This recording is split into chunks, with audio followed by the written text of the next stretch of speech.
نحمده ونصلي على رسول الكريم ونشهد أن لا إله إلا الله وحده لا شريك له ونشهد أن محمدا عبده ورسوله ربي اشرح لي صدري ويسر لي أمري واحلل عقدة من لساني يفقهوا قولي. Respected viewers and listeners, Assalamu alaikum wa rahmatullahi wa barakatuh. In continuation of our Quranic understanding program, today we shall try to learn few more verses from chapter number 4, that's Al-Nisa, starting from verse number 31. أعوذ بالله من الشيطان الرجيم بسم الله الرحمن الرحيم. In the name of Allah, the most compassionate, the most merciful. In tajtanibu kabaira, if you avoid the greater sins, matun hamnan, which have been forbidden to you, nukafir ankum sayyatikum, we shall remove minor sins. وَنُدْخِلُكُمْ مُدْخِلًا كَرِيمًا, and we shall admit you to noble entrance, that's gardens of paradise. وَلَا تَتَمَنَّوْا مَا فَضَلَ اللَّهُ بِهِ بَعْضَكُمْ عَلَى بَعْضٍ, and do not covet or wish for that wherewith Allah has excelled some of you over others. لِلرِّجَالِ نَصِيبٌ مِمَّا اكْتَسَبُوا, for men there is a share or a portion of what they earn. One lin-nisa, and for women too, nasibun, the portion or share, mimma iktasabna, what they earn. Was'alullah min fadli, and ask Allah out of His bounties. Inna Allaha kana bi kulli shay'in alima, surely Allah has knowledge of everything. وَلِكُلٍّ جَعَلْنَا مَوَالِيَ, and for everyone, and to everyone we have appointed inheritors. Mimma tarakal walidain wal aqrabun, out of that which their parents or near of kin leave behind. Wallazina akadat aymanukum, and to them with whom you have made your pledge. Fa'atu nasibhum, give them their share or portion. Inna Allah kana ala kulli shay'in shahida, verily Allah is witness over everything. Ar-rijalu qawwamun ala nisa, men are the caretakers of women. Bima fadallah ba'dan ala ba'd, as Allah has favored some or others. Wa bima anfaqu min amwalihim, and because they spend out of their wealth. Fasalihatu, so righteous women are those qanitat, who are devotedly obedient. Hafizatu lil ghaib, who guard even in secret bima hafiz Allah, what Allah has asked them to guard. Wallati takhafuna nushuzuna, and those of your wives from whom you fear disobedience or violations or arrogance, fa'iduhunna, admonish them. Wahjuruhunna fil madaji, avoid them in bed. Wadribuhunna, and even strike them. When ata'anakum, if they obey you, fala tabgu alayhinna sabila, don't seek any means to harm them or to tease them. Inna Allah kana aliyan kabir, well, Allah is all high and grand. When kiftum, if you fear shikakim bainahuma, dissension or break between them, fab'asu hakaman min ahlihi, then appoint an arbitrator from his side, wa hakaman min ahliha, and an arbitrator from her side. In yurida islaha, if they desire reconciliation, yuwafiqillahu bainahuma, Allah may give them a chance to live together and create harmony between them. Inna Allah kana aliman kabira, of course Allah is all-knowing and all-aware. Sadaqallahu al-azim. These are the verses we are trying to study today. That's verse number 31 of Al-Nisa. Bismillahir Rahmanir Rahim.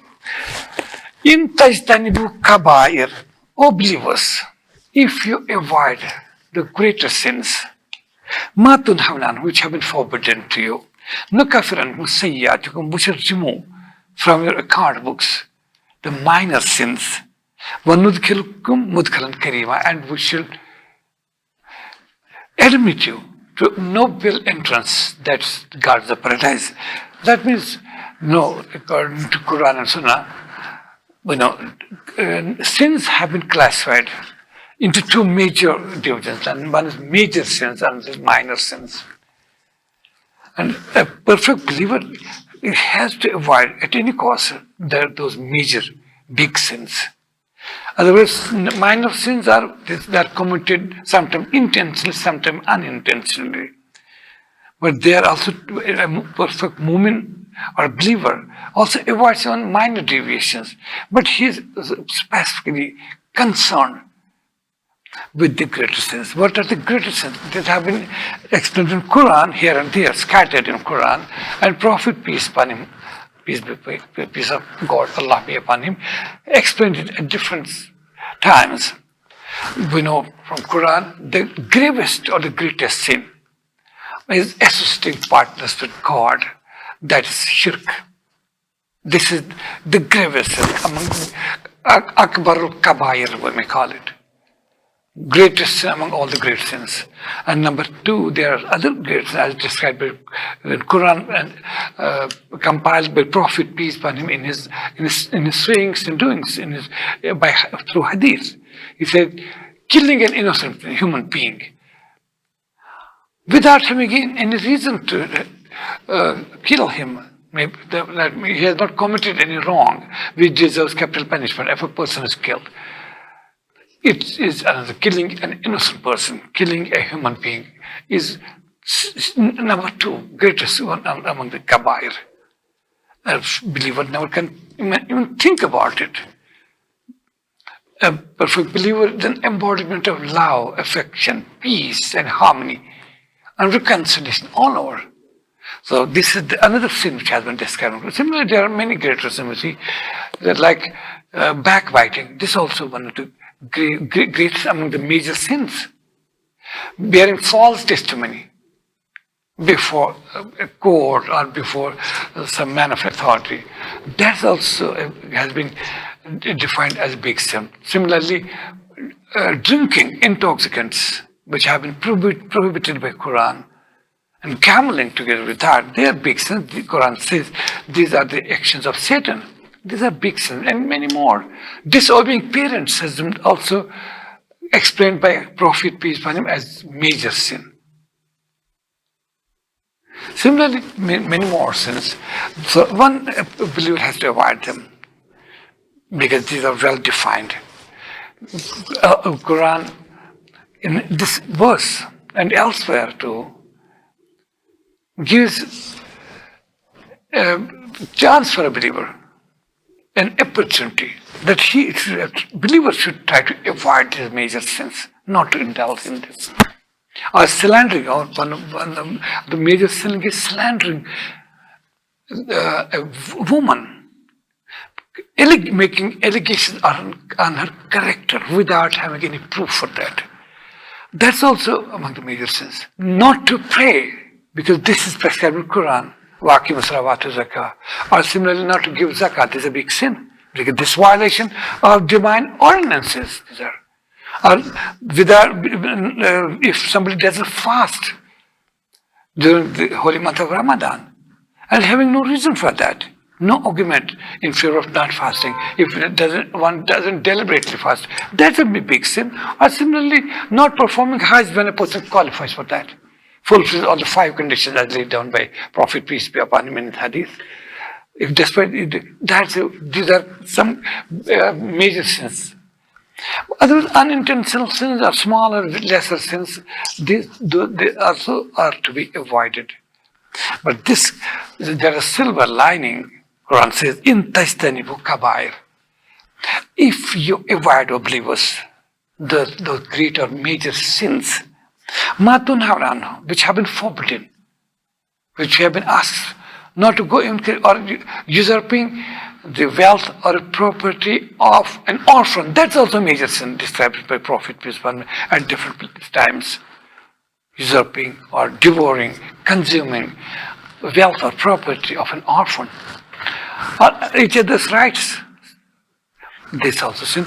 But Quran says, if you, O believers, in tajtanibu kabair matun havnan, if you avoid the major sins which have been forbidden, yuknukafirankum min sayyiatikum, we shall remove your minor sins, lesser sins. Because there's a Quranic law for that. Quran says, Innal hasanata yuzhibna sayyat. Any new deed, good deed, automatically erases from your account books the minor sins. And this is a silver lining, some good news, glad tidings for a believer. That should not mean that he should not try to avoid lesser or minor sins. Because, everything is recorded in the account books. But this is the mercy of God. As Quran, we see in Quran, in chapter Al-Zilzal and at many other places too. وَمَنْ يَعْمَلْ مِثْقَالَ ذَرَّةٍ خَيْرًا يَرَهُ. And whoever has done, might have done an atom's weight of good deeds, it will be shown to him on the day of judgment. وَمَنْ يَعْمَلْ مِثْقَالَ ذَرَّةٍ شَرًّا يَرَهُ. And one who might have committed an atom's weight of bad deed, that will be shown, that's there. But if a person is sincere, a believer, because to be a believer doesn't mean he will be innocent of all the sins. He may not get influenced sometimes by satanic impulses. Sometimes by his own wish, they may overwhelm him, dominate him, and make him to go right or left. But if he is sincere and puts all his efforts to avoid major violations, Allah, out of His mercy, condones, erases from his account books what we call Namai Amal, the account book. Here is that minor says, this is silver lining here. In tajtanibu kabair matun havnan. If you avoid the major sins, O believers, matun havnan, which have been forbidden, nukafirankum min sayyatikum, we shall remove from your account books minor sins.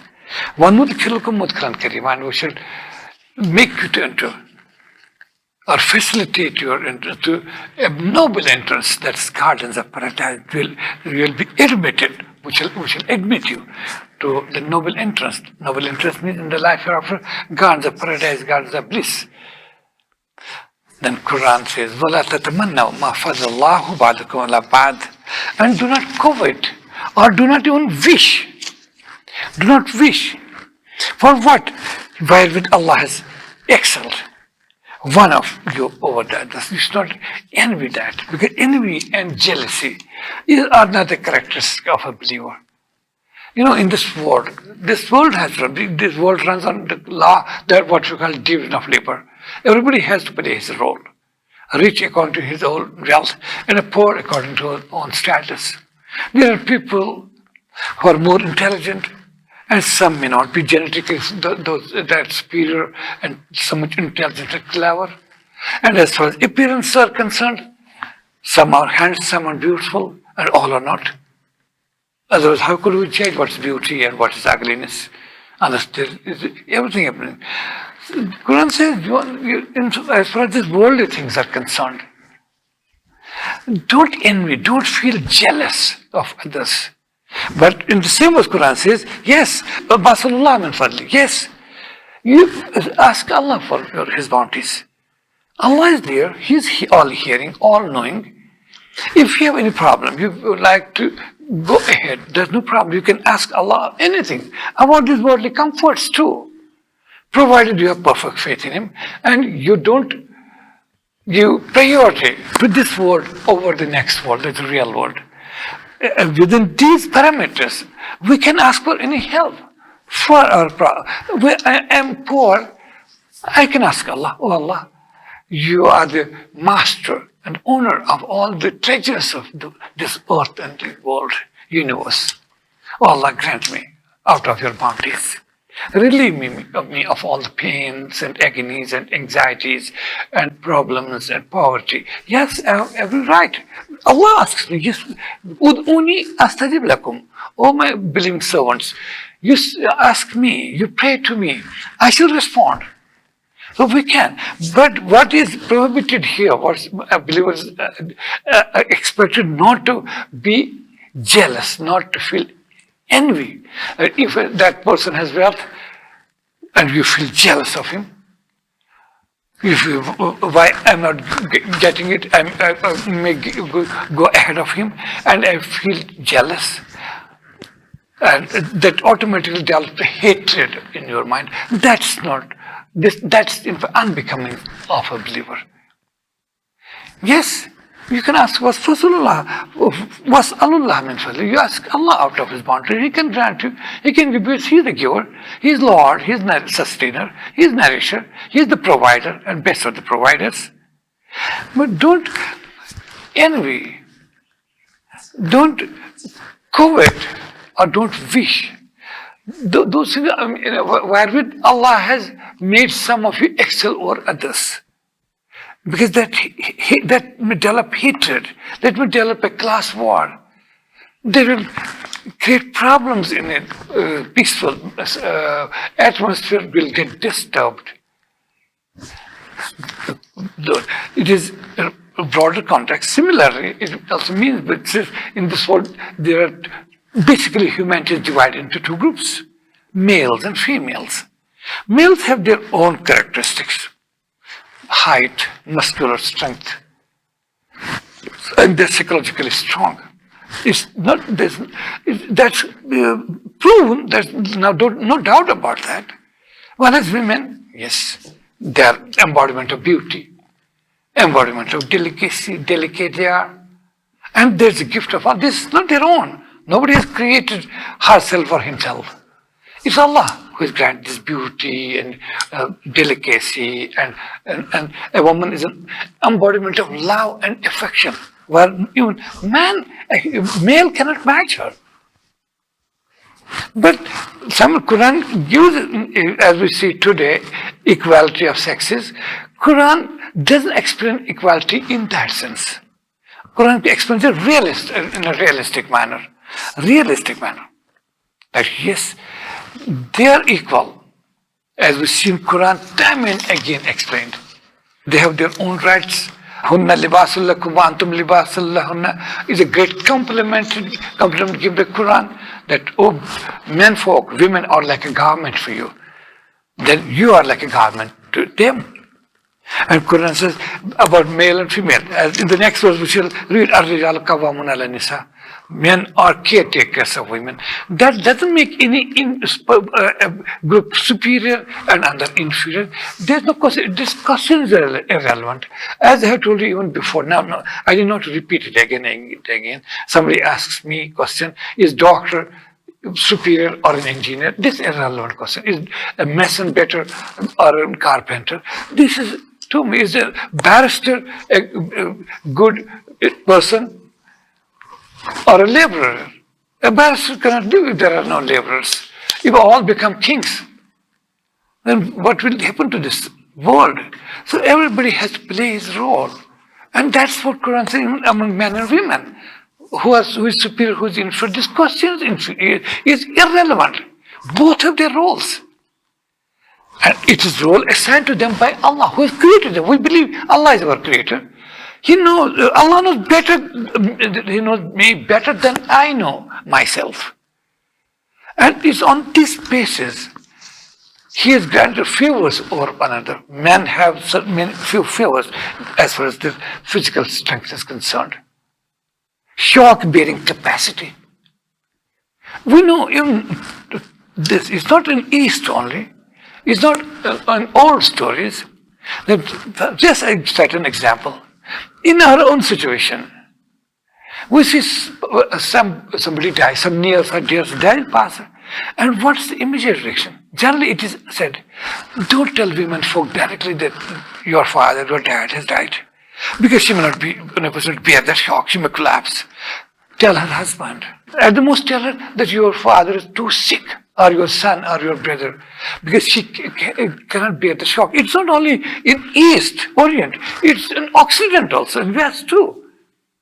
That women break down immediately, they're psychologically weak or so sensitive, oversensitive. That doesn't make them inferior in any respect.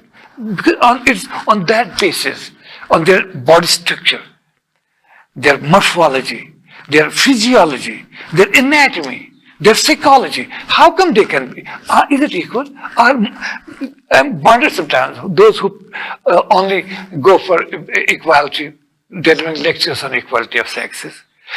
How is it? Don't make it just. Quran says not equal, but they're complementary. Not equality, but Islam is in complementation. Imagine, I give just an example. In world, we see in present day world, though we don't endorse that. Please, I'm not endorsing that. It's just an example, just make us understand. We see who's considered to be the best woman on earth. Every month there are competitions on regional level, then local level, then national level, then international competitions. Best one, she's Miss World, Miss Universe. You know what she? The most delicate, most beautiful, most sensitive, and intelligent also, of course. Her intelligence also checked. This is Miss World. And now, who is the best man? There are also competitions among males, local, regional, national, then international, intercontinental competitions, Mr. World. So they are the best. Bring both together. Place Miss World on your left and Mr. World on your right. Are they equal? Miss World is the most delicate, beautiful, sensitive woman. Mr. World is muscular. He lifts his muscles, and with the muscles of his chest come up. And if he strikes his hand against 20-inch slab that cracks. That means this is a representation of males and females. How come equal? Complementary. In our day-to-day life, are we morphologically equal? Are we physiologically equal? No way. Ask a woman. She is not. Forget about inferiority or superiority. I'm not talking about, there's nothing superior and inferior. The way is doctor superior or engineer, it's a question like that. Are men and women anatomically same? No, there's different anatomy. Need not text, you can know it better. Primary, secondary, sexual characters and all that, hormones, secretions, and are men and women emotionally the same? Is there anybody who can endorse if it is that emotion at the same level? No way. Forget about inferiority, superiority. Forget about that. Are they psychologically equal? No way. No woman on earth, no man on earth can endorse this view. But they are complementary. When man and woman, they get married, it becomes a perfect whole. And that's perfect, and that's what Quran believes. And this wala tatamanna ma fadallah bi ba'dukum ala ba'd may mean this also. That women should not feel that they're inferior to men. They will wish if I would have been a man. Or sometimes men, maybe they may be that if we were women, not like that. It's a role defined by the Creator, who knows the capabilities as well as limitations, physical, psychological, emotional, anatomical, from any standard, morphological. Because that creates unhealthy, what I said before, it creates an unhealthy competition. If somebody starts feeling jealous about this, envy at this, why is he so handsome, why is he beautiful, why he is rich and why I am poor. No. Allah is your Lord, He sustains. But don't go far in this, because this creates an atmosphere of unhealthy competition, and which results in hatred. Hatred is a negative factor which kills the person from inside, psychologically and biologically it kills the person. Because certain things you cannot change, but if you still develop hatred against each other, it is going to kill your own self. You are killing your own self, emotionally, psychologically, and physically and biologically also. You should not. For men, there's a portion or share of what they own. So as far as that is concerned, men and women, similarly, for women, there's a portion or share out of what they own. This earning means, for example, in the context what we are studying for some time, it mean inheritance also. That the men earn out of the inheritance from their close relatives, parents, and kith and kin. So is a right and portion for women also. Mimaktasabu mean for men these share of what they earn. That means they make good. It may mean rewards in the next world. They do good deeds. They pray regularly. They fast. They are honest. They are truthful. Man or a woman, and there's a portion for them. They'll be equally rewarded. It's not like when we feel that woman will be given half of the reward while man will be given full, or vice versa. No, it's perfectly on equitable levels. Everybody, for men, there's a portion or share of what they own. Well, in side, for women, there's a share or portion of what they own. So ask for bounties from Allah. Ask for His bounty. He provided. He's your Lord. He's the giver. He's the provider. But don't feel jealous or don't envy each other. That is a negative emotional state you'll suffer from, and that causes hatred and enmity, wars, crises, and develops bad taste. In Allah, sure Allah has knowledge of everything. Then another verse goes, verse number 33, for everyone, and to everyone, we have appointed inheritors. We have appointed inheritors. And to everyone, we have appointed mawali inheritors. Out of what their parents or near of kin leave behind. So it's for everyone, for men as well as women, no difference, portion fixed.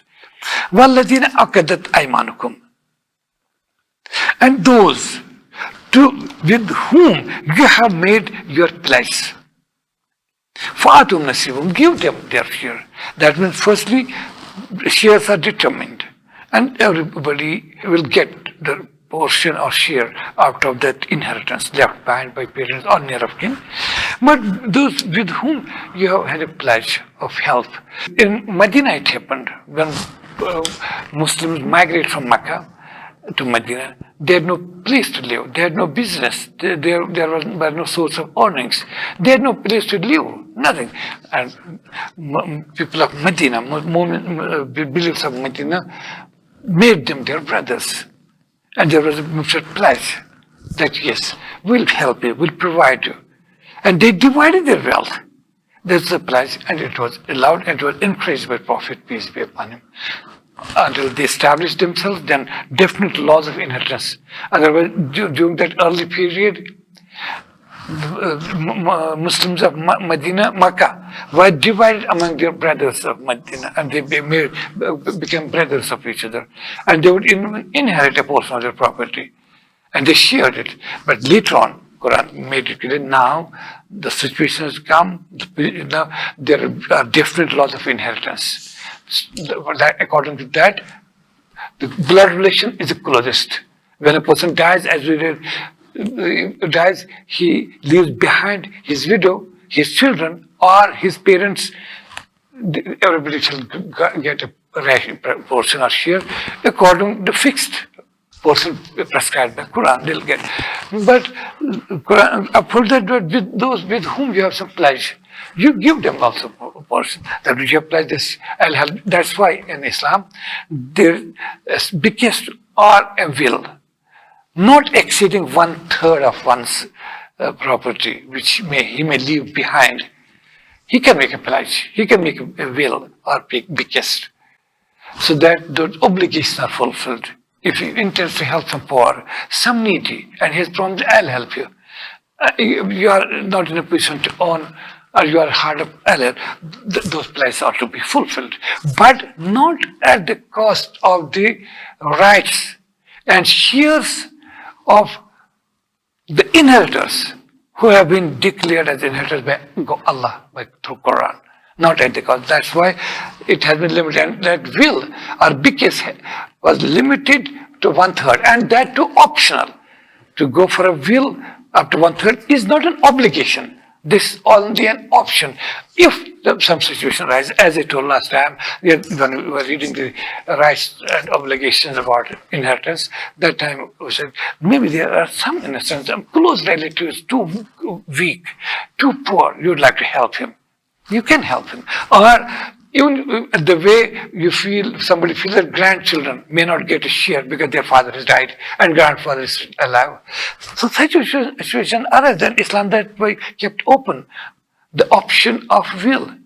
Because they are orphans, they are your part of your body and soul. They need your support. They have lost their father.